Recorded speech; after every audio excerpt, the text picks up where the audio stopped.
Hello students. तो हमारा आज का टॉपिक है मोनोटोनिसिटी ऑफ ए फंक्शन। अगर हमें किसी फंक्शन की मोनोटोनिसिटी के बारे में पूछा जाए, मोनोटोनिसिटी का मतलब क्या होता है, इसको समझने के लिए पहले देखिए कुछ एक डेफिनेशंस है, बेसिक से उसे समझेंगे। सबसे पहले जो हमारे पास डेफिनेशन है वो है इंक्रीजिंग फंक्शन की और स्ट्रिक्टली इंक्रीजिंग की। तो क्या होता है इंक्रीजिंग फंक्शन या स्ट्रिक्टली इंक्रीजिंग फंक्शन? अगर कोई फंक्शन है y is equal to f x, उसकी डोमेन है d और S कोई सबसेट है हमारा उस फंक्शन की डोमेन का, नॉन एम्प्टी सबसेट। S जो है हमारा सबसेट है डोमेन ऑफ एफ एक्स का। तो किसी भी फंक्शन को उसकी डोमेन का जो सबसेट है S, उस पे हम इंक्रीजिंग कब कहेंगे? What is the meaning of increasing function? तो इसकी डेफिनेशन ये देखिए, लिखो, ये किसी भी फंक्शन को हम इंक्रीजिंग तब कहेंगे उसकी डोमेन के सबसेट में, अगर उसकी डोमेन का जो सबसेट है S उसमें से कोई भी दो पॉइंट ले हम, x1 और x2, और इस तरह से ले कि x1 x2 से छोटा है, x1 छोटा है x2 बड़ा है, और f ऑफ x1 की वैल्यू f ऑफ x2 की वैल्यू से बड़ी आनी चाहिए या बराबर भी आ सकती है। मतलब अगर मैं दो पॉइंट कोई भी लूँ, फंक्शन की जो डोमेन है उसका सबसेट S में, छोटी वैल्यू से छोटा आंसर आए और बड़ी वैल्यू से बड़ा आंसर आए, बराबर भी आ सकता है, तो उस फंक्शन को हम कहते हैं इंक्रीजिंग फंक्शन। इंक्रीजिंग फंक्शन और स्ट्रिक्टली इंक्रीजिंग फंक्शन की दोनों की डेफिनेशन बहुत थोड़ा सा अंतर है। देखिए, फंक्शन को हम स्ट्रिक्टली इंक्रीजिंग कब कहेंगे? जब मैं दो वैल्यू लूँ, वही सेम कहानी x1 और x2, और ये x1 x2 हमने लेना इसी सेट S में से ही है। अगर मैं कोई दो वैल्यूज लूँ फंक्शन के डोमेन का जो सबसेट है S इसमें, और छोटी वैल्यू से छोटा और बड़ी वैल्यू से बड़ा आंसर आए, तो फंक्शन को हम कहेंगे स्ट्रिक्टली इंक्रीजिंग। अब डिफरेंस क्या है दोनों में? पहले भी यही बात थी, अभी यही है। तो डिफरेंस बहुत मामूली सा है, जरा ध्यान से यहाँ पे इस साइन को और इस साइन को ऑब्जर्व कीजिए। यहाँ पर हमने सिर्फ साइन लेस देन का लगाया है और यहाँ पे लेस देन इक्वल टू लगा दिया है मैंने। इसका मतलब क्या है? देखिए, इंक्रीजिंग फंक्शन का मतलब होगा जैसे जैसे x की वैल्यू बढ़ेगी y की वैल्यू बढ़नी चाहिए, एफ एक्स की वैल्यू बढ़नी चाहिए, या रुक भी सकती है बढ़ते बढ़ते। रुकने का मतलब दो वैल्यूज अगर x1 x2 से छोटा है तो f of x1 f of x2 के इक्वल भी आ सकता है। मगर स्ट्रिक्टली इंक्रीजिंग में ये संभावना खत्म होगी ये रुकने की। अगर x1 x2 से छोटा है तो f of x1 f of x2 से छोटा ही आएगा। छोटी वैल्यू से छोटा आंसर, बड़ी वैल्यू से बड़ा आंसर। क्या मतलब है इसको जरा समझते हैं, छोटा सा ग्राफ लेके। अगर मैं यहाँ पे एक ग्राफ ड्रॉ कर रहा हूँ, देखिए कुछ इस तरह से, ये हमारा एक ग्राफ है किसी function y is equal to f x का। इसी तरह से चलिए एक और ग्राफ बना लेता हूँ। ये ग्राफ मैंने कुछ इस तरह से लिया। देखिए इन दोनों में अंतर क्या है? देखिए यहाँ पर मान लो यहाँ से लेके ये हमारा एक सबसेट है इसकी डोमेन का S, इसको a टू b इंटरवल मान लेता हूँ। S जो है हमारा ये a b इंटरवल है जो इसकी डोमेन का एक सबसेट है। ठीक है, अब देखिए यहाँ पर अगर इसी तरह से इधर मैं एक इंटरवल ले लूँ a टू b, इस तरह से, ये इसकी डोमेन का एक सबसेट लिया। फंक्शन इस इंटरवल से बाहर भी डिफाइन हो सकता है, उससे हमें कोई प्रॉब्लम नहीं है। इस इंटरवल में हम फंक्शन को इंक्रीजिंग या स्ट्रिक्टली इंक्रीजिंग कब कहेंगे? देखिए आप इस इंटरवल में कोई भी वैल्यूज लीजिए, जैसे यहाँ पर x1 लिया, यहाँ पर हमने x2 लिया। अब x1 x2 से छोटा है और f ऑफ x1, ये पॉइंट की जो y, इस पॉइंट पे जो y की वैल्यू होगी हमारी वो f ऑफ x1 होगी, और इसी तरह से इस पॉइंट पे जो वैल्यू होगी वो होगी f ऑफ x2। अगर मैंने यहाँ पे ये पॉइंट लिए, चलो एक काम करते हैं, एक पॉइंट मैं यहाँ पे ले लेता हूँ x2, और ये वाला चलिए इस पॉइंट को x3 लिख देता हूँ। अब इन दोनों पॉइंट्स पे देखिए जरा y की जो वैल्यू है वो सेम है, मगर यहाँ पे जो पॉइंट ले रहा हूँ ये थोड़ा ऊपर, मैंने f ऑफ d के ऊपर निशान लगा दिया था, f ऑफ x2 यहाँ नहीं होगा। ओके, यहाँ पर ये वाला जो पॉइंट है हमारे पास, ये है वैल्यू जो जो यहाँ पे मिल रही है, ये अपने को f ऑफ x3 मिल रही है। अगर हम इस इंटरवल में देखें, अगर मैं x की वैल्यू बढ़ा रहा हूँ, देखो यहाँ पर x1 था, फिर उसके बाद मैंने x2 लिया, उसके बाद x3 लिया। x1 हमारा x2 से छोटा था, फिर x3 उससे बड़ा था, इस तरह से लिए। मगर इस ग्राफ को देखेंगे तो ये पता चल रहा है यार x1 और x2 पे तो वैल्यू सेम मिल रही है, मगर x3 पे वैल्यू जो है ज्यादा मिल रही है। यानी f ऑफ x1 तो f ऑफ x2 के बराबर ही आ रहा है, मगर f ऑफ x3 ज्यादा आ रहा है। तो ये जो ग्राफ है इसको हम बोलेंगे इंक्रीजिंग फंक्शन। इसमें क्या आ रहा है, जैसे जैसे x की वैल्यू बढ़ती जा रही है आगे की तरफ, थोड़ा और आगे जाएंगे तो y की वैल्यू और ऊपर आ जाएगी, बढ़ जाएगी। इसके अंदर x की वैल्यू बढ़ाने से y की वैल्यू बढ़ रही है, मगर बीच में कुछ देर के लिए ग्राफ हॉरिजेंटल हो गया था, रुक गया था। तो इसमें इस वाले केस में इसको हम इंक्रीजिंग फंक्शन बोलेंगे, मगर स्ट्रिक्टली इंक्रीजिंग नहीं बोल सकते। इस केस में देखिए, अगर मैं कोई भी 2 या 3 वैल्यूज लूं, यहाँ पर मान लीजिए मैंने x1 लिया, ये x2 लिया और ये x3 लिया।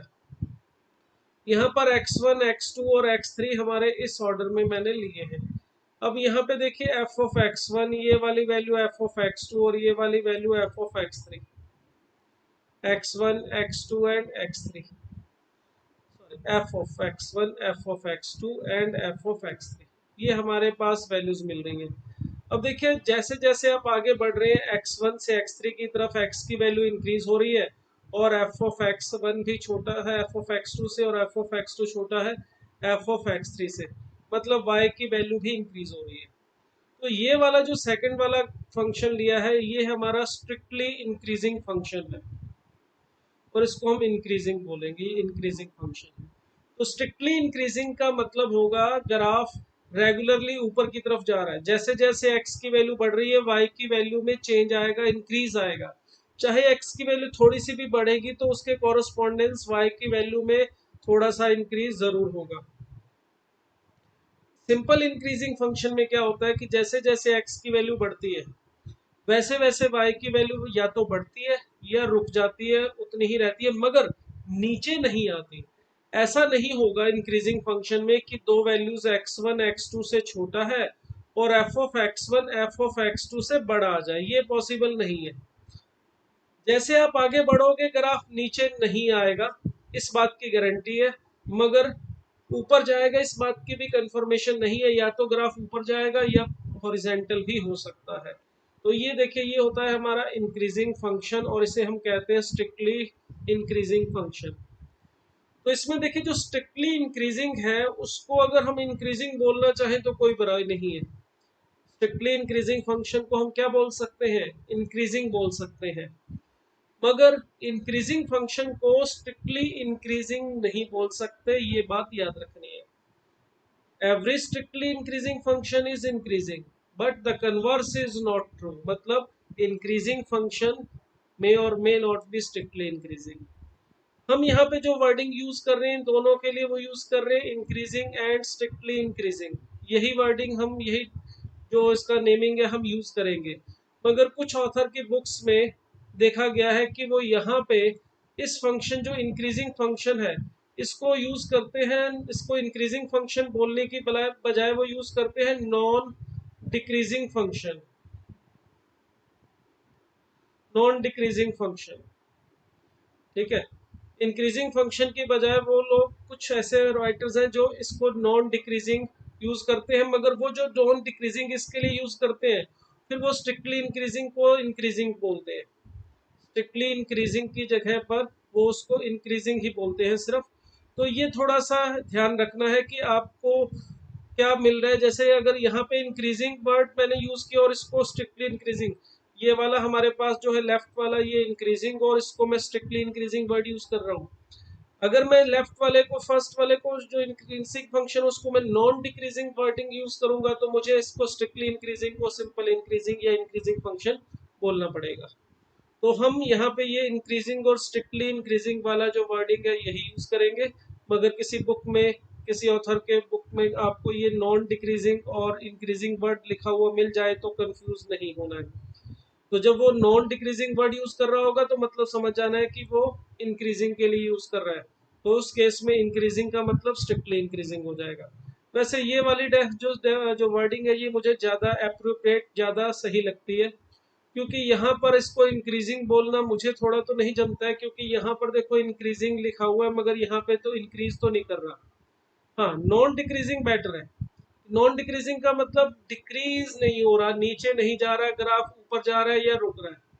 वैसे तो ये वाली जो वर्डिंग है, ये जो नेमिंग है, ये ज्यादा बेटर है, मगर कोई बात नहीं, क्योंकि ज्यादातर बुक्स में ये यूज किया जाता है, तो मैं भी अभी फिलहाल के लिए increasing and strictly increasing word he use करूंगा। तो स्ट्रिक्टली इंक्रीजिंग का मतलब होगा ग्राफ ऊपर की तरफ बढ़ रहा है। स्ट्रिक्टली इंक्रीजिंग का मतलब रेगुलरली ऊपर की तरफ जाएगा, एक्स की वैल्यू बढ़ने से वाई की वैल्यू रेगुलरली बढ़ेगी। अगर x1 x2 से छोटा है तो f of x1 f of x2 से छोटा ही रहेगा, बराबर नहीं हो सकता।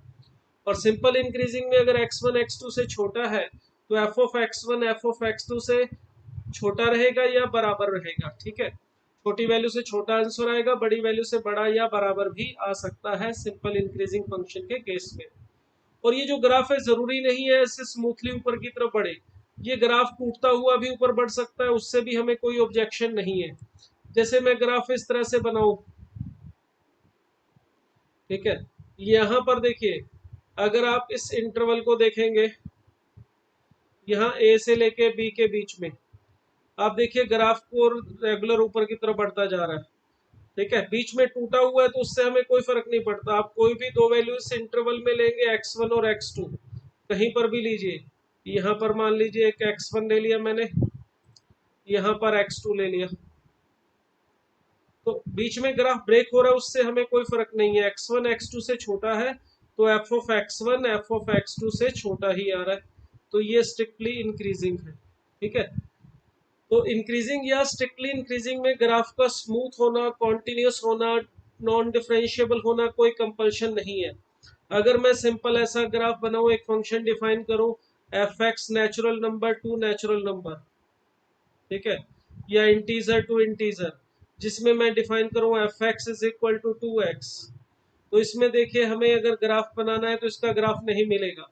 अगर मैं x की वैल्यू 1 लेता हूँ, सॉरी नेचुरल नंबर के लिए डिफाइन है, x की वैल्यू 1 लेने पर मुझे y की वैल्यू मिलेगी 2। चलो कोई बात नहीं, x1 y की वैल्यू 2, 1 एंड 2, x की वैल्यू 2, y की वैल्यू मिलेगी 4, तो इस तरह से x की वैल्यू 3 पे y की वैल्यू मिलेगी 6। इसमें ऐसा नहीं कि ग्राफ इसके अंदर बीच में बनेगा 1 और 2 के, या 2 और 3 के बीच में कोई ग्राफ नहीं होगा, क्योंकि function natural number two natural number define है। मगर इसमें पता है मैं कोई भी दो नेचुरल नंबर लूं, अगर x1 x2 से छोटा है तो मुझे पक्का पता है 2x1 जो होगा वो 2x2 से छोटा ही होगा, यानी कि f of x1 f of x2 से छोटा ही होगा। तो ये स्ट्रिक्टली इंक्रीजिंग फंक्शन है, मगर इसमें ग्राफ आपको सिर्फ ये पॉइंट्स की फॉर्म में मिलेगा, ये 1,2 पॉइंट, ये 2,4 पॉइंट, ये 3,6 पॉइंट, इस तरह से। तो ग्राफ का कॉन्टिन्यूस या डिफरेंशिएबल होना कोई कंपल्शन नहीं है। ग्राफ को हम स्ट्रिक्टली इंक्रीजिंग तब बोलेंगे जब स्मॉलर वैल्यू से स्मॉलर और लार्जर वैल्यू से लार्जर आंसर आए उस इंटरवल के अंदर, जिस इंटरवल की बात हो रही है। अगर यहाँ पे f of x1 f of x2 के इक्वल भी आ सकता है तो उस केस में हम बोल देंगे इसको इंक्रीजिंग फंक्शन। तो ये है हमारी definition increasing and strictly increasing function की। बिल्कुल सेम इसी तरह से देखिए, ये डेफिनेशन है हमारी डिक्रीजिंग फंक्शन और स्ट्रिक्टली डिक्रीजिंग फंक्शन की। इसमें बस थोड़ा सा चेंज हो जाता है।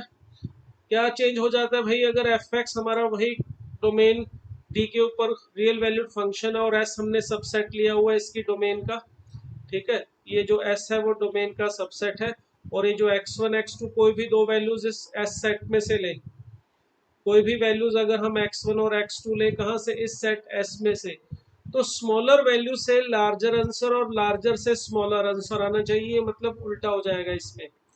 छोटी वैल्यू से बड़ा और बड़ी वैल्यू से छोटा आंसर आए या बराबर भी आ सकता है, देखो इक्वल टू का साइन भी लगा हुआ है, तो हम फंक्शन को बोलते हैं डिक्रीजिंग फंक्शन। और अगर इक्वल टू की संभावना खत्म कर दें, मतलब कंफर्मेशन हो स्मॉलर से लार्जर और लार्जर से स्मॉलर आंसर ही आएगा, इक्वल टू भी आना पॉसिबल नहीं है। x1 अगर x2 से छोटा है तो f of x1 f of x2 से बड़ा ही होगा, तो उस केस में हम फंक्शन को नाम देते हैं स्ट्रिक्टली डिक्रीजिंग। जैसे इंक्रीजिंग और स्ट्रिक्टली इंक्रीजिंग था, बिल्कुल वैसे ही डिक्रीजिंग एंड स्ट्रिक्टली डिक्रीजिंग है। अगर हम ग्राफ के हिसाब से देखना चाहें, जैसे graph strictly sorry simple decreasing function का मतलब क्या है, ग्राफ ऐसे नीचे आ रहा है और बीच में थोड़ी देर के लिए ऐसे हॉरिजॉन्टल हो गया, रुक गया, तो यहाँ पर ये नीचे नहीं आ रहा, बाकी जगह तो ये नीचे आ रहा है। और स्ट्रिक्टली डिक्रीजिंग का मतलब बस रेगुलरली वो नीचे ही आ रहा है, कहीं पर भी बीच में रुका नहीं है।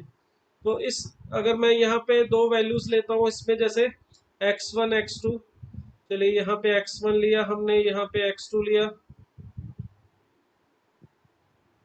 और यहाँ पे हमने x3 लिया।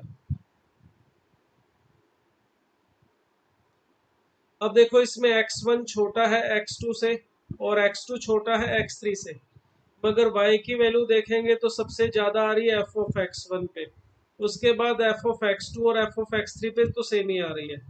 f ऑफ x1 बड़ा है f ऑफ x2 से, मगर f ऑफ x2 बराबर है f ऑफ x3 के। कोई बात नहीं, बराबर भी हो जाएगा तो भी झंझट नहीं है।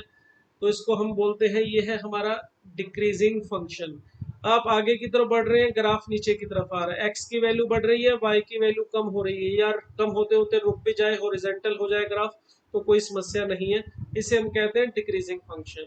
मगर इसमें देखिए आप कहीं पर भी कोई भी तीन वैल्यूज लेंगे, x1, ये x2 और ये x3, अब इसमें रुकने का मतलब नहीं है, यहाँ पे ग्राफ नीचे की तरफ ही आएगा।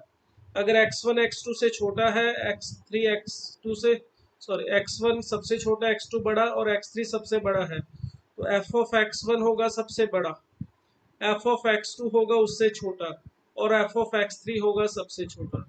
जैसे जैसे आगे की तरफ बढ़ रहे हैं, y की जो वैल्यू है देखिए वो कम होती जा रही है।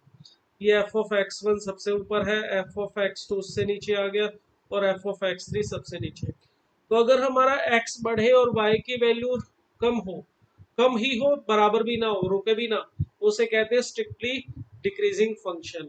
अगर x कम हो, आगे की तरफ जा रहा है, y की वैल्यू कम हो रही है मगर बीच में रुक भी जाए, तो उसको हम कहते हैं डिक्रीजिंग फंक्शन। वही सेम बात जो स्ट्रिक्टली इंक्रीजिंग फंक्शन था उसको हम इंक्रीजिंग बोल सकते हैं, मगर इंक्रीजिंग को स्ट्रिक्टली इंक्रीजिंग नहीं बोल सकते। बिल्कुल उसी तरह से स्ट्रिक्टली डिक्रीजिंग को डिक्रीजिंग बोला जा सकता है, स्ट्रिक्टली डिक्रीजिंग को डिक्रीजिंग बोला जा सकता है, मगर सिंपल जो डिक्रीजिंग फंक्शन है उसे इंक्रीजिंग नहीं बोला जा सकता। दूसरी बात, जैसे यहाँ पर आपको बताया था कुछ बुक्स में जो ऑथर्स हैं वो यूज करते हैं नॉन इंक्रीजिंग या सॉरी उसमें जो सिंपल इंक्रीजिंग फंक्शन था उसको नॉन डिक्रीजिंग बोलते थे। उसी तरह से कुछ राइटर जो ये हमारे पास डिक्रीजिंग फंक्शन है इसको डिक्रीजिंग ना बोल के इसे नॉन इंक्रीजिंग बोल देते हैं। इस डिक्रीजिंग फंक्शन की जगह पे यूज किया जाता है नॉन इंक्रीजिंग, और स्ट्रिक्टली डिक्रीजिंग की जगह पे सिंपल डिक्रीजिंग वर्ड यूज कर लेते हैं। तो ये दोनों में से चॉइस है हमारे पास, हम यहाँ पे डिक्रीजिंग और स्ट्रिक्टली डिक्रीजिंग वर्डिंग यूज कर रहे हैं। डेफिनेशन का जो नेम है फंक्शन की जो प्रॉपर्टी है उसमें नाम यूज कर रहे हैं हम डिक्रीजिंग स्ट्रिक्टली डिक्रीजिंग। मगर कहीं पर आपको नॉन इंक्रीजिंग और डिक्रीजिंग मिले लिखा हुआ तो कंफ्यूज नहीं होना है, उस केस में नॉन इंक्रीजिंग का मतलब होगा डिक्रीजिंग और डिक्रीजिंग का मतलब उस केस में होगा स्ट्रिक्टली डिक्रीजिंग। तो ये ध्यान रखने वाली बात है। कई जगह पर आपको अलग अलग बुक्स जैसे आप करते हो तो वहां पर किसी बुक में ये यूज किया जाता है डिक्रीजिंग स्ट्रिक्टली डिक्रीजिंग, कुछ वालों बुक्स में non increasing and decreasing use किया जाता है। तो कंफ्यूज नहीं होना है, इसका मतलब इस तरह से समझ जाना है। तो ये हमारे पास था increasing, decreasing, strictly increasing and strictly decreasing की डेफिनेशन। और ये जो डेफिनेशन है इसमें मैंने कहीं पर नहीं बोला है कि फंक्शन कॉन्टिन्यूस होना चाहिए, डिफरेंशिएबल होना चाहिए, मतलब उसका ग्राफ स्मूथली मूव करना चाहिए जैसे यहाँ पे ग्राफ बना के दिखाया, ऐसा ग्राफ होना जरूरी नहीं है। ग्राफ बीच में टूटे, बीच में शार्प टर्न आए, मतलब डिसकॉन्टिन्यूस हो, नॉन डिफरेंशिएबल हो, हमें उससे कोई फर्क नहीं पड़ता। अब जैसे हमारा एक सिंपल मैं ग्राफ की बात करूं, जैसे यहाँ पर मैं ग्रेटेस्ट इंटीजर ऑफ एक्स की बात करूं, f x is equal to box of x, ये ग्रेटेस्ट इंटीजर फंक्शन है। अब ये ग्रेटेस्ट इंटीजर फंक्शन जो है इसका ग्राफ हमने देखा हुआ है, इसकी वैल्यू जब x 0 से लेके 1 के बीच में होता है, तो x अगर 0 से 1 के बीच में है तो y की वैल्यू 0 होती है, 0 पे भी 0, मगर 1 पे ये 1 होती है, इस वजह से यहाँ पे ओपन सर्कल लगाया। x जब 1 से 2 के बीच में जाता है तो y की वैल्यू या बॉक्स ऑफ x की वैल्यू हो जाती है 1। x जब 2 से 3 के बीच में होगा तो उस केस में y की वैल्यू होती है 2। तो ये ग्राफ इस तरह से चलता है। ये ग्राफ डिसकंटिन्यूअस भी है और नॉन डिफरेंशिएबल भी है सभी इंटीजर्स पे। हर इंटीजर पे इसका ग्राफ ब्रेक होता है। मगर आप कोई भी दो वैल्यूज ले लो, जैसे मैं एक लेता हूँ 2.7, एक लेता हूँ मैं 3.4 और एक चलिए 3.7 ले लेते हैं। हमें पता है कि 2.7 छोटा है 3.4 से, 3.7 बड़ा है 3.4 से। मगर बॉक्स की बात करूं तो 2.7 का बॉक्स देखो 3.4 के बॉक्स यानी ग्रेटेस्ट इंटीजर से छोटा ही रहेगा, क्योंकि इसकी वैल्यू 2 और इसकी वैल्यू 3 होती है। मगर ये 3.7 और 3.4 का जो ग्रेटेस्ट इंटीजर है वो 3 ही रहेगा। तो ये जो फंक्शन है इसमें आप x की वैल्यू बढ़ाते जाओ तो y की वैल्यू बढ़ती जाएगी या रुकी रहेगी, नीचे नहीं आएगी। तो ये जो फंक्शन है हमारा, ये इंक्रीजिंग फंक्शन है, इसको हम इंक्रीजिंग फंक्शन बोल सकते हैं। मगर इसको स्ट्रिक्टली इंक्रीजिंग नहीं बोल सकते। तो स्ट्रिक्टली इंक्रीजिंग होने के लिए जैसे जैसे x बढ़ रहा है वैसे वैसे y की जो वैल्यू है वो बढ़नी चाहिए। यहाँ पे x बढ़ रहा है मगर y की वैल्यू बीच में रुक गई है। इसी तरह से स्ट्रिक्टली डिक्रीजिंग में x जैसे बढ़ेगा तो y की वैल्यू कम होगी। ये ग्राफ देखिए बीच में बहुत सारी जगह पे डिसकंटिन्यूअस है, नॉन डिफरेंशिएबल भी होगा जहां पर डिसकंटिन्यूअस है। तो ऐसे फंक्शन की कॉन्टिन्यूटी या डिफरेंशिएबिलिटी की कोई बाउंडेशन इसमें नहीं होती है, इंक्रीजिंग हो चाहे स्ट्रिक्टली इंक्रीजिंग हो, डिक्रीजिंग या नॉन डिक्रीजिंग में। अब हम बात करते हैं, अगर हम डिफरेंशिएबल फंक्शन की बात करें तो फिर इसका आपस में कुछ कंडीशन बन पाएगी इंक्रीजिंग या डिक्रीजिंग के लिए। इसके अलावा ये एक तो कंडीशन है ही हमारी जो हमने यहाँ पे पढ़ी है, x1 लेस देन x2 हो तो f of x1 greater than f of x2 या ग्रेटर देन इक्वल टू। ये हमने जो डेफिनेशन पढ़ी है, इसके अलावा कुछ और बातें भी इसमें से बन के आ सकती हैं, मगर वो जो अभी हम आगे की बात करेंगे वो मैं बात करूंगा डिफरेंशिएबल फंक्शन के लिए। अब यहाँ पर जो मैंने बात की है वो बात की है डिफरेंशिएबल फंक्शन के लिए, तो इसलिए ये जो डेरिवेटिव वाली जो कंडीशंस की मैं बात करूंगा ये डिफरेंशिएबल फंक्शन के लिए, सभी फंक्शन के लिए एप्लीकेबल नहीं है। तो क्या है, वही सेम थिंग, अगर एफ एक्स हमारा रियल वैल्यूड फंक्शन है और उसकी जो डोमेन है डी और एस है हमारे पास कोई उसका नॉन एम्प्टी सबसेट, तो फंक्शन को हम इस सबसेट एस में इंक्रीजिंग कब कहेंगे, उसके लिए क्या कंडीशन है। अब हमने यहाँ पे जो x1 x2 वाली कंडीशन थी उसको छोड़ के नई जी बात लिख ली है। हमने कहा कि फंक्शन अगर इस कंडीशन इंटरवल में डिफरेंशिएबल है तो फंक्शन को इंक्रीजिंग कहेंगे जब f dash x greater than equal to 0 होगा। इसका क्या मतलब है जरा समझे। अगर हम डिफरेंशिएबल फंक्शन के बारे में बात कर रहे हैं तो इसका मतलब सीधी सी बात है कि जो भी उसके इंटरवल के अंदर बात हो रही है a टू b, ये s इंटरवल है हमारा,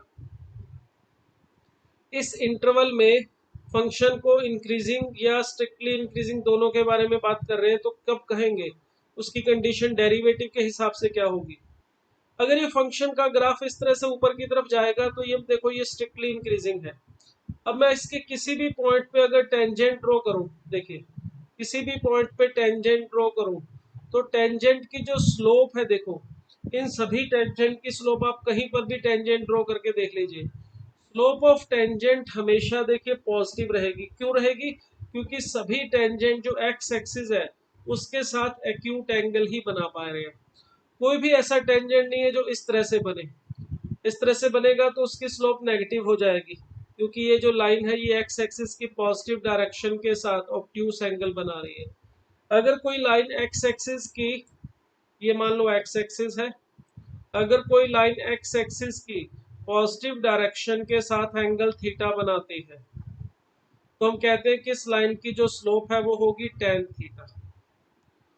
और स्लोप ऑफ टेंजेंट पॉजिटिव होगी अगर ये थीटा हमारा 0 से लेके π/2 के बीच में होगा। थीटा अगर 0 से π/2 के बीच में है तो टेन थीटा की वैल्यू यानी स्लोप की वैल्यू वो पॉजिटिव होगी। अगर कोई लाइन इस तरह से एक्स एक्सिस के साथ, ये एक्स एक्सिस लूं अगर मैं और ये लाइन ले लो इस तरह से, ये अगर एक्स एक्सिस की पॉजिटिव डायरेक्शन के साथ जो एंगल बना रही है वो ऑब्ट्यूस है, तो इस लाइन की जो स्लोप होगी वो नेगेटिव होगी, क्योंकि टेन थीटा सेकंड क्वाड्रेंट में नेगेटिव होता है। तो स्लोप नेगेटिव होगी अगर हमारा एंगल ऑब्ट्यूस होगा। एंगल एक्स एक्सिस के पॉजिटिव डायरेक्शन के साथ लेना है। अब देखिए इस पॉइंट पे कहीं इस कर्व में जब ये इंक्रीजिंग है, किसी भी पॉइंट पे टेंजेंट ड्रॉ कर रहा हूं मैं, तो जो टेंजेंट है वो एक्स एक्सिस की पॉजिटिव डायरेक्शन के साथ हमेशा एक्यूट एंगल ही बनाएगा। आप कोई भी टेंजेंट लेके देख सकते हो, सभी के सभी टेंजेंट के लिए ये एंगल जो है हमारा θ1 θ2 ये एक्यूट रहेगा। तो इन सभी टेंजेंट की जो स्लोप है वो पॉजिटिव होगी। मगर हमें पता है अगर कर्व की equation y is equal to f x है, तो स्लोप ऑफ टेंजेंट हम कहते हैं dy बाई डी एक्स होता है, यानी कि एफ डैश एक्स होता है। तो एफ डैश एक्स हर एक पॉइंट के लिए इस इंटरवल में देखिए पॉजिटिव ही आएगा, यानी टेन थीटा की वैल्यू जो है वो पॉजिटिव आएगी अगर फंक्शन इंक्रीजिंग है। यहाँ पे देखिए दोनों के लिए मैंने इंक्रीजिंग के लिए और स्ट्रिक्टली इंक्रीजिंग के लिए कंडीशन में कोई बदलाव नहीं किया है। मैंने कहा फंक्शन इंक्रीजिंग कहेंगे इस इंटरवल एस में, और स्ट्रिक्टली इंक्रीजिंग के लिए भी मैंने दोनों के लिए कंडीशन सेम लिखी है। एफ डैश एक्स, या डबल डैश नहीं है, गलती से लग गया, ये एफ डैश, ये एफ डैश एक्स जो है वो पॉजिटिव होना चाहिए, सॉरी नॉन नेगेटिव होना चाहिए, ग्रेटर देन इक्वल टू 0। किसी भी इंटरवल के अंदर फंक्शन की स्ट्रिक्टली इंक्रीजिंग होने के लिए भी कंडीशन मैंने सेम लिखी है, f dash x greater than equal to 0। Increasing होने के लिए भी कंडीशन मैंने सेम लिखी है, f dash x is equal to 0। फिर हम डिस्टिंग्विश कैसे करेंगे कि यार फंक्शन इंक्रीजिंग है या स्ट्रिक्टली इंक्रीजिंग है? देखिए उसके लिए मैंने यहाँ पर एक और बात लिखी है कि स्ट्रिक्टली इंक्रीजिंग के लिए भी जो एफ डैश एक्स है वो 0 तो होगा, मगर एफ डैश एक्स 0 कहाँ पर होगा? Only at discrete points. कुछ डिस्क्रीट पॉइंट्स पे एफ डैश एक्स 0 होगा। क्या मतलब है इसका, जरा समझेंगे। अगर हमारे पास एफ एक्स का ग्राफ कुछ इस तरह से है, देखिए तो ये ग्राफ देखिए हमें पता है कि बीच में रुका हुआ है, तो बीच में रुक गया तो ये सिंपल हमें पता है कि इंक्रीजिंग फंक्शन है। अब किसी भी पॉइंट पे अगर आप यहाँ पे टेंजेंट ड्रॉ करोगे तो वो टेंजेंट की जो स्लोप है वो पॉजिटिव होगी, मगर इस इंटरवल में जहां पर ये रुक गया है, हॉरिजॉन्टल हो गया है, इसमें किसी भी पॉइंट पे अगर आप टेंजेंट ड्रॉ करोगे तो उसकी स्लोप जो है वो 0 होगी। मतलब इस पूरे इंटरवल के अंदर एफ डैश एक्स की जो वैल्यू है वो 0 रहेगी। इस पूरे इंटरवल में कोई भी पॉइंट लोगे, एफ डैश एक्स ढूंढोगे, स्लोप ऑफ टेंजेंट 0 आ रही है। तो यहाँ पर एफ डैश एक्स हमारा 0 या 0 से बड़ा है, मगर एफ डैश एक्स 0 कहाँ हो रहा है? बहुत सारे पॉइंट्स पे हो रहा है। इस पूरे इंटरवल के अंदर हर एक पॉइंट पे एफ डैश एक्स 0 है। इसी इंटरवल में एफ डैश एक्स 0 हो गया तो इसका मतलब ये कि उस पूरे इंटरवल में जो एफ एक्स का ग्राफ है वो ऐसे हॉरिजॉन्टल हो गया है। तो फंक्शन का ग्राफ अगर ऐसे सीधा हो गया, हॉरिजॉन्टल हो गया, मतलब y की वैल्यू ने बढ़ना बंद कर दिया है। x तो इंक्रीज कर रहा है मगर y की वैल्यू इंक्रीज नहीं कर रही। तो ये फंक्शन स्ट्रिक्टली इंक्रीजिंग है, सॉरी इंक्रीजिंग है, स्ट्रिक्टली इंक्रीजिंग नहीं बोल सकते। इसमें f dash x greater than equal to 0 है। अब देखिए अगर मैं लेता हूँ एक और example, f x is equal to x cube का। अगर मैं इसका डेरिवेटिव करूँ तो F dash x is equal to आएगा 3x स्क्वायर। अब ये जो एफ डैश एक्स है यहाँ पे भी देखेंगे 0 या 0 से बड़ा है, मगर ये एफ डैश एक्स 0 कहाँ पर हो रहा है ये भी देखिए। F dash x is equal to 0 भी है, मगर कहाँ पर है? ओनली एक ही पॉइंट पे x इज इक्वल टू 0 पे। अगर हम इसके ग्राफ को देखें, f dash x is equal to x cube का ग्राफ वो कुछ इस तरह से बनता है। ये जो ग्राफ है देखिए ये स्ट्रिक्टली इंक्रीजिंग फंक्शन है। आप एक्स क्यूब में ये जो एफ एक्स है कोई भी दो वैल्यूज ले लीजिए, चाहे वो पॉजिटिव लो चाहे नेगेटिव, कहीं से भी दो वैल्यूज उठा लो, एक पॉजिटिव एक नेगेटिव, तो x1 का क्यूब x2 के क्यूब से छोटा ही आएगा, यानी कि f of x1 f of x2 से छोटा ही आएगा। चाहे आप x1 और x2 में थोड़ा सा भी डिफरेंस लोगे, 0.1 का भी ले लो, 0.001 का भी डिफरेंस ले लो, तो भी क्यूब में अंतर आएगा। छोटे नंबर का क्यूब का छोटा वैल्यू देगा और बड़े नंबर का क्यूब बड़ा देगा। ये स्ट्रिक्टली इंक्रीजिंग फंक्शन है। इसमें एफ डैश एक्स 0 भी हो रहा है, मगर कहाँ 0 हो रहा है? सिर्फ एक पॉइंट पे x इज इक्वल टू 0 पे। आपको बताया था ये x एक्सिस इसका टेंजेंट होती है। किसी एक पॉइंट पे एफ डैश एक्स अगर 0 हो गया है तो इसका मतलब ये नहीं है कि ग्राफ बढ़ना बंद हो गया, रुक गया है, हॉरिजॉन्टल हो गया है। किसी पॉइंट पे एफ डैश एक्स जीरो हो गया है तो इसका सिर्फ इतना सा मतलब है कि उस पॉइंट पे जो टेंजेंट है वो एक्स एक्सिस के पैरेलल हो गया, उस एक पॉइंट पे टेंजेंट एक्स एक्सिस के पैरेलल हो गया है। तो एफ डैश एक्स जीरो इसमें भी हो रहा है, मगर इसके अंदर एफ डैश एक्स किसी इंटरवल में नहीं हुआ। ऐसा नहीं हुआ जैसे इस केस में हो गया था। ये बॉक्स ऑफ एक्स भी एक आप एग्जांपल ले सकते हो, इसके अंदर बॉक्स ऑफ एक्स का भी मैंने अभी आपको एग्जांपल बताया, ये ग्राफ बना के बताया, ये देखिए ये वाला ग्राफ। इसमें इस पूरे इंटरवल में 0 से 1 के बीच में, 1 से 2 के बीच में, 2 से 3 के बीच में हर जगह पर एफ डैश एक्स जीरो है। मगर ये फिर भी हमारा जो फंक्शन है वो इंक्रीजिंग है। इसमें किसी भी पॉइंट पे अगर बॉक्स ऑफ एक्स का डेरिवेटिव की बात करोगे तो देखिए इंटीजर्स पे तो ये डिफाइन ही नहीं है box of f dash x not exist at integer, मगर उसके अलावा बाकी सभी जगह पर जीरो है for all x belongs to R except integer. तो एफ डैश एक्स इसमें जीरो हो रहा है पूरे इंटरवल में, 1 से 2 के बीच में, 2 से 3 के बीच में। तो यहाँ पर इसका मतलब ग्राफ रुका हुआ है। 0 से 1 के बीच में भी देखो पूरी तरह से रुका हुआ है, 1 से 2 के बीच में भी, 2 से 3 के बीच में भी। कोई भी वैल्यू आप देखो 3 से 4 के बीच में ले रहे हो, 3.4 3.7, तो बॉक्स ऑफ एक्स की वैल्यू में चेंज नहीं आया। तो इंक्रीजिंग फंक्शन में एफ डैश एक्स किसी इंटरवल में पूरे में जीरो हो जाता है। उस इंटरवल में एफ डैश एक्स जीरो होने का मतलब एफ डैश उस जगह पे ऐसे हॉरिजॉन्टल हो जाता है, तो वो स्ट्रिक्टली इंक्रीजिंग नहीं रहता, वो सिंपल इंक्रीजिंग होता है। मगर यहाँ पर एफ डैश एक्स जो है हमारा वो जीरो हो रहा है, मगर पूरे इंटरवल में नहीं, अलग अलग पॉइंट पे। डिस्क्रीट पॉइंट्स का मतलब डिस्टिंक्ट पॉइंट पे, और डिस्क्रीट पॉइंट का ये भी मतलब नहीं है कि फाइनाइट पॉइंट्स पे। वो पॉइंट्स जहां पर एफ डैश एक्स जीरो हो रहा है वो पॉइंट इनफाइनाइट भी हो सकते हैं। नंबर ऑफ पॉइंट जहां पर एफ डैश एक्स जीरो हो रहा है वो इनफाइनाइट भी हो सकते हैं।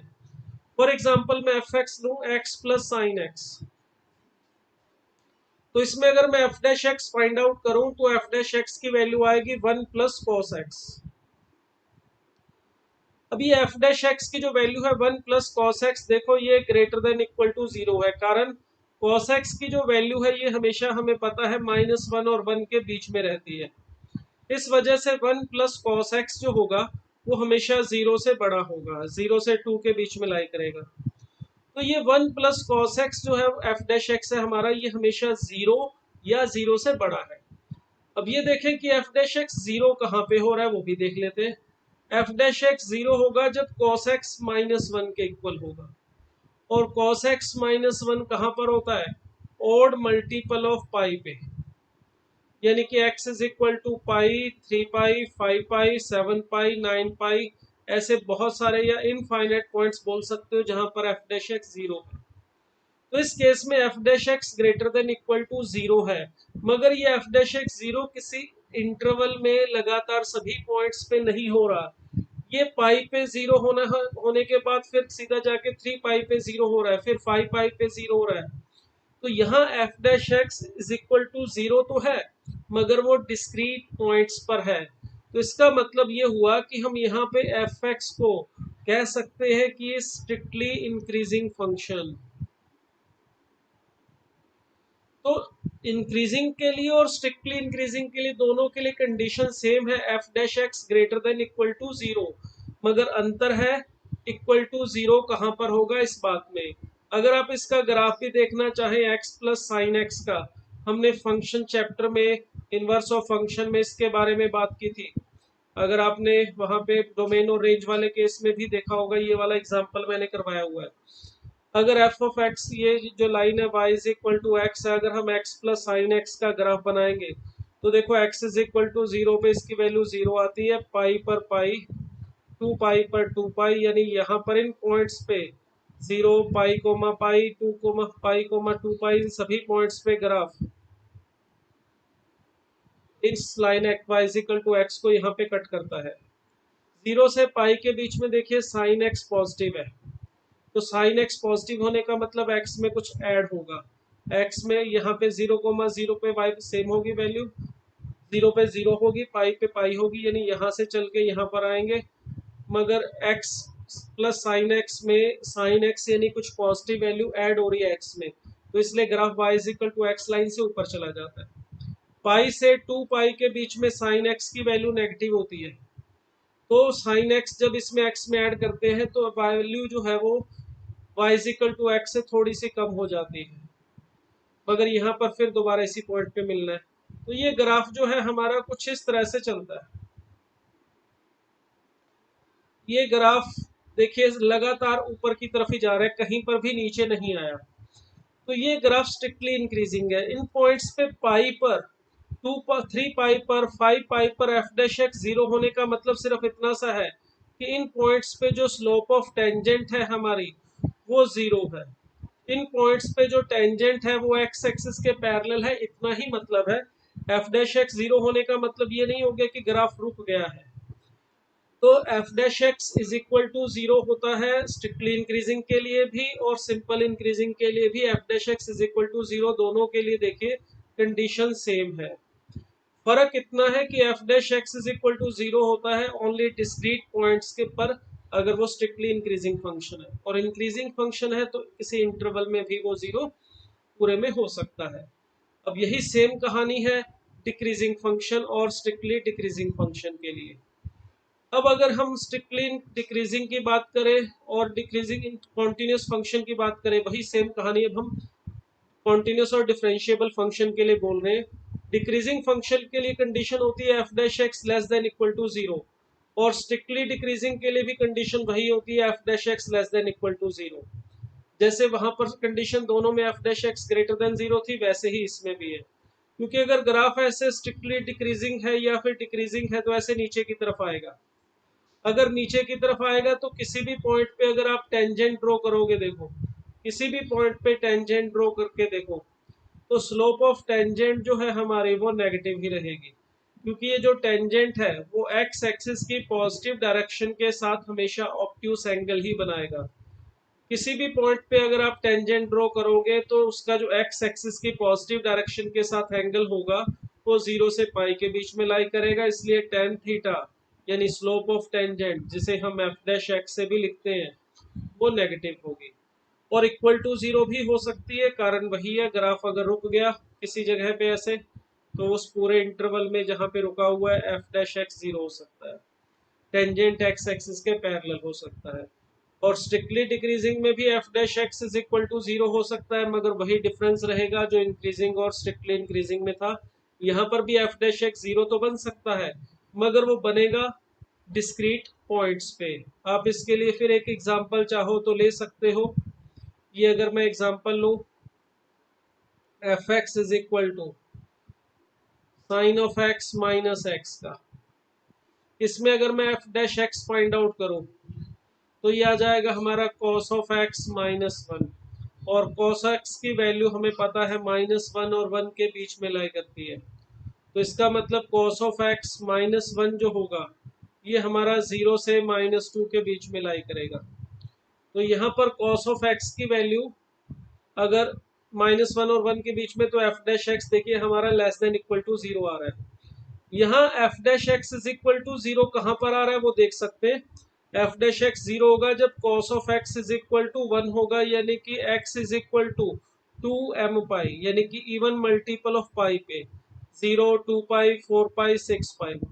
मगर ये डिस्क्रीट पॉइंट्स पे एफ डैश एक्स जीरो हो रहा है, किसी पूरे इंटरवल में एफ डैश एक्स जीरो नहीं हो रहा है। तो इसका मतलब ये फंक्शन हमारा स्ट्रिक्टली डिक्रीजिंग होगा। अगर हम इसका ग्राफ बनाना चाहें तो वो बना सकते हैं। ये ग्राफ इस तरह से y is equal to minus x line के ऊपर बनता है, y is equal to minus axis line के ऊपर बनेगा। जैसे कि y is equal to x line के ऊपर पिछला ग्राफ बना था x प्लस साइन एक्स का, वैसे ही ये बनता है। 0 से पाई के बीच में साइन, ये वाले पॉइंट जो है 0 पे 0 होगा। देखो x को 0 रखने पर, x की वैल्यू पाई रखने पर ये माइनस पाई आएगा, पाई कोमा माइनस पाई चेक कर सकते हैं। x की वैल्यू 2 पाई रखने पर y की वैल्यू देखिए इसमें से माइनस 2 पाई आएगी, तो ये पाई 2 पाई कोमा माइनस 2 पाई पॉइंट में से गुजरेगा। इसी तरह से यहाँ पर देख सकते हैं माइनस पाई कोमा पाई और माइनस 2 पाई कोमा 2 पाई, इन पॉइंट्स में ये ग्राफ पास करेगा। अब उसके बाद 0 से पाई के बीच में देखिए साइन एक्स पॉजिटिव होने का मतलब ग्राफ इस लाइन से ऊपर होगा ऐसे। उसके बाद पाई से 2 पाई में इससे नीचे चला जाएगा और ये इसी तरह से बढ़ता रहेगा इस तरह से। तो कुछ पॉइंट्स पे ये ग्राफ देखिए, ये पूरा का पूरा ग्राफ स्ट्रिक्टली डिक्रीजिंग है, ये ग्राफ रेगुलरली नीचे की तरफ आ रहा है, कहीं पर नहीं रुकता है। ठीक है, आपका जो एफ डैश एक्स है इस केस में जीरो हो रहा है, कहाँ कहाँ पे जीरो हो रहा है, देखो जीरो पे और 2 पाई पर, 4 पाई पर, एक्चुअली इन पॉइंट पे जो टेंजेंट है वो एक्स एक्सिस के पैरेलल हो रहा है और कुछ खास फर्क नहीं। एफ डैश एक्स जीरो होने का मतलब यहाँ ग्राफ रुका हुआ नहीं है। आप x की कोई भी दो वैल्यूज लोगे, x1 और x2, अगर x1 x2 से छोटा है तो f of x1 f of x2 से बड़ा ही आएगा, कभी भी बराबर नहीं आएगा। तो दोनों में ये डिफरेंस मैं इसलिए बार बार स्ट्रेस दे रहा हूँ उस चीज पे, क्योंकि मैंने कई जगह पर ये गलत लिखा हुआ देखा है, ये स्टूडेंट्स को गलत बोलते हुए सुना है कि ये कुछ स्टूडेंट्स को या कुछ जगह पर ही बताया जाता है, गलती से बता दिया जाता है, या नॉलेज की वजह से, कम की वजह से बता दिया जाता है कि अगर f dash x greater than equal to zero है तो फंक्शन स्ट्रिक्टली इंक्रीजिंग होगा, और f dash x greater than zero है तो एफ एक्स स्ट्रिक्टली इंक्रीजिंग होगा। ये मैंने कई स्टूडेंट्स को बोलते हुए सुना है। जब मैं उनसे पूछता हूँ कंडीशन, तो उनको ये कंडीशन उन्होंने कहीं पे पढ़ी होती है या सुनी होती है, किसी ने बताई होती है, मगर ये कंडीशन गलत है। देखो, स्ट्रिक्टली इंक्रीजिंग सिर्फ F dash x greater than zero होना कंडीशन जरूरी है, और इंक्रीजिंग के लिए ये गलत है। दोनों के लिए यहाँ पर इक्वल टू जीरो होता है। ठीक है, ये मैंने आपको कई एग्जांपल लेके एक्सप्लेन कर दिया है।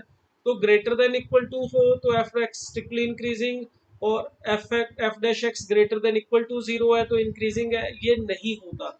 इसी तरह से बताते हैं कुछ स्टूडेंट की, अगर f dash x less than equal to zero है तो एफ एक्स हमारा डिक्रीजिंग होगा, और अगर f dash x less than zero है तो एफ एक्स स्ट्रिक्टली डिक्रीजिंग होगा, स्ट्रिक्टली डिक्रीजिंग। ऐसा कोई भी रूल ऐसा नहीं है कि जब स्ट्रिक्टली डिक्रीजिंग है तो उसके लिए F dash X negative less than zero ही चाहिए और स्ट्रिक्टली इंक्रीजिंग के लिए ग्रेटर देन जीरो ही चाहिए, नहीं, ऐसा कोई कंडीशन नहीं है। दोनों के लिए रूल सेम है, f dash x greater than equal to zero strictly increasing के लिए भी और इंक्रीजिंग के लिए भी, f dash x less than equal to zero decreasing के लिए भी और स्ट्रिक्टली डिक्रीजिंग के लिए भी रूल सेम है। फर्क आपको बता दिया, जीरो का कहाँ पर एफ डैश एक्स जीरो होगा या कितने पॉइंट्स पे होगा, वो डिफरेंस मेन जो है वो ध्यान में रखना है। और दूसरी बात, ये जो एफ डैश एक्स वाली कंडीशन है, ये मैंने आपको अप्लाई करवाई है, जो कंडीशन बताई है, देखो इसके लिए साफ स्पष्ट ऊपर लिखा है कि ये जो डेरिवेटिव वाली कंडीशन है तभी एप्लीकेबल है जब फंक्शन हमारा उस इंटरवल में डिफरेंशिएबल है। अगर किसी फंक्शन के बारे में डिफरेंशिएबिलिटी की कोई बाउंड कंफर्मेशन नहीं है कि वो डिफरेंशिएबल है या नहीं, तो हम ये डेरिवेटिव वाला टेस्ट नहीं लगा सकते। डेरिवेटिव वाला टेस्ट सिर्फ और सिर्फ डिफरेंशिएबल फंक्शन के ऊपर ही लगा सकते हैं। बोर्ड के जो एग्जाम होते हैं, सीबीएसई हो चाहे स्टेट बोर्ड हो, हरियाणा पंजाब राजस्थान, जो भी स्टेट बोर्ड की बात करें आप, उसके अंदर क्या होता है, जो मोस्ट ऑफ द एग्जाम्पल है स्कूल की बुक के अंदर, एनसीईआरटी की बुक के अंदर आप देखेंगे, मोस्ट ऑफ द क्या 99.99% या 100% भी बोल दूं तो शायद गलत नहीं होगा, वहां पे जितने भी क्वेश्चन ज्यादातर मिलते हैं वो डिफरेंशिएबल फंक्शन के लिए ही दिए जाते हैं, डिफरेंशिएबल फंक्शन के लिए। मगर डिफरेंशिएबल फंक्शन के सारे एग्जांपल का मतलब ये नहीं कि नॉन डिफरेंशिएबिलिटी वालों के लिए कहीं कोई एग्जांपल ही नहीं मिलेगा। आईटी जेई के अंदर दोनों तरह के फंक्शन आपको मिलेंगे, ऐसे भी होंगे जिसमें फंक्शन डिफरेंशिएबल होगा और ऐसे भी मिलेंगे जिसमें फंक्शन नॉन डिफरेंशिएबल है।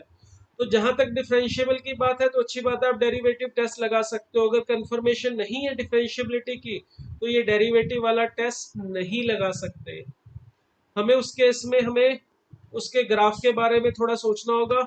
और ये जो स्टार्टिंग वाली जो डेफिनेशन आपको बताई थी इंक्रीजिंग और डिक्रीजिंग के लिए, ये हमेशा एप्लीकेबल है कि x1 x2 से छोटा है तो f of x1 f of x2 से बड़ा होना चाहिए, तो फंक्शन को उस इंटरवल में हम इंक्रीजिंग बोलेंगे या स्ट्रिक्टली इंक्रीजिंग बोलेंगे। जो सारी कंडीशन आपको ये स्टार्टिंग में बताई थी, ये कंडीशन के लिए मैंने कोई डिफरेंशिएबिलिटी वाली बात नहीं बोली।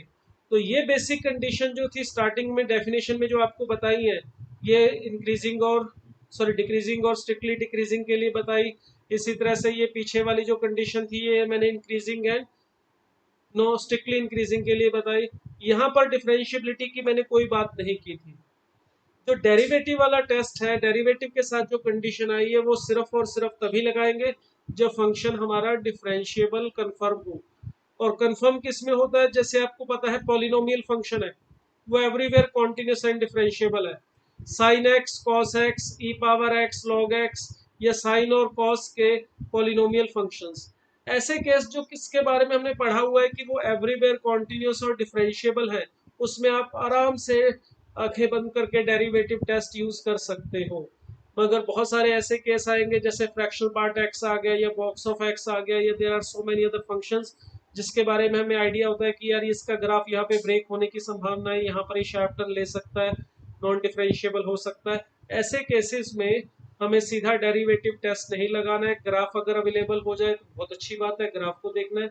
ना मिले ग्राफ तो भी कोई बात नहीं है, हम उन पॉइंट्स पे जहाँ पे हमें डाउट होगा नॉन डिफरेंशिएबिलिटी का, उन पॉइंट्स पे हमें इन कंडीशंस की हेल्प से चेक करना पड़ेगा। अब एक छोटी सी बात इसमें और हम बात करेंगे, फिर उसके बाद इसको कंप्लीट करके एग्जांपल की बात करेंगे। यहाँ पर हमने किया ये इंक्रीजिंग स्ट्रिक्टली डिक्रीजिंग की बात हो गई है हमारी। ये दो नोट मैंने यहाँ पे डाले हैं, इसको भी ध्यान रखना है। ये क्या है नोट देखिए, अगर कोई फंक्शन अपनी पूरी की पूरी डोमेन में इंक्रीजिंग हो तो हम उसको कह देते हैं मोनोटोनिकली इंक्रीजिंग। मोनोटोनिकली इंक्रीजिंग किसी फंक्शन को तभी कहेंगे जब वो अपनी पूरी की पूरी डोमेन में इंक्रीजिंग हो। इसके बहुत सारे एग्जांपल है, जैसे अभी आपको एक्स क्यूब बताया, y is equal to x cube अपनी पूरी डोमेन में स्ट्रिक्टली इंक्रीजिंग है वैसे तो कोई दिक्कत नहीं, इसको आप मोनोटोनिकली इंक्रीजिंग कह सकते हो। उसी तरह से tan इनवर्स एक्स है, tan इनवर्स एक्स अपनी पूरी डोमेन में देखो minus infinite two plus infinite इसकी डोमेन होती है, ये सीधा इंक्रीज कर रहा है, वैसे तो ये भी स्ट्रिक्टली इंक्रीजिंग है। तो अगर कोई फंक्शन अपनी पूरी डोमेन में इंक्रीजिंग है तो उसे हम मोनोटोनिकली इंक्रीजिंग कह सकते हैं। और अगर कोई फंक्शन अपनी पूरी डोमेन में डिक्रीजिंग हो, जैसे कि कॉस इनवर्स एक्स कह सकते हो या कॉट इनवर्स एक्स भी ले सकते थे, तो ये कॉस इनवर्स एक्स है, ये अपनी पूरी डोमेन में डिक्रीजिंग है, तो इसको मैं मोनोटोनिकली डिक्रीजिंग बोल सकता हूँ।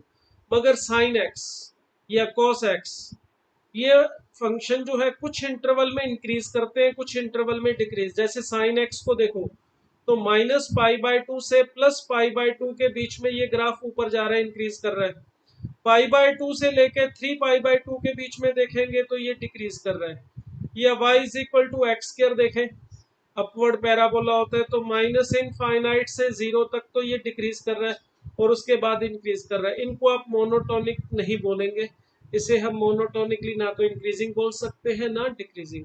अगर कोई फंक्शन अपनी पूरी डोमेन में इंक्रीजिंग है तो उसे मोनोटोनिकली इंक्रीजिंग, अगर पूरी डोमेन में डिक्रीजिंग है तो उसे मोनोटोनिकली डिक्रीजिंग कहेंगे। तो ये थी हमारी प्रॉपर्टीज। चलिए अब बात करेंगे हम इसके ऊपर एग्जांपल्स की।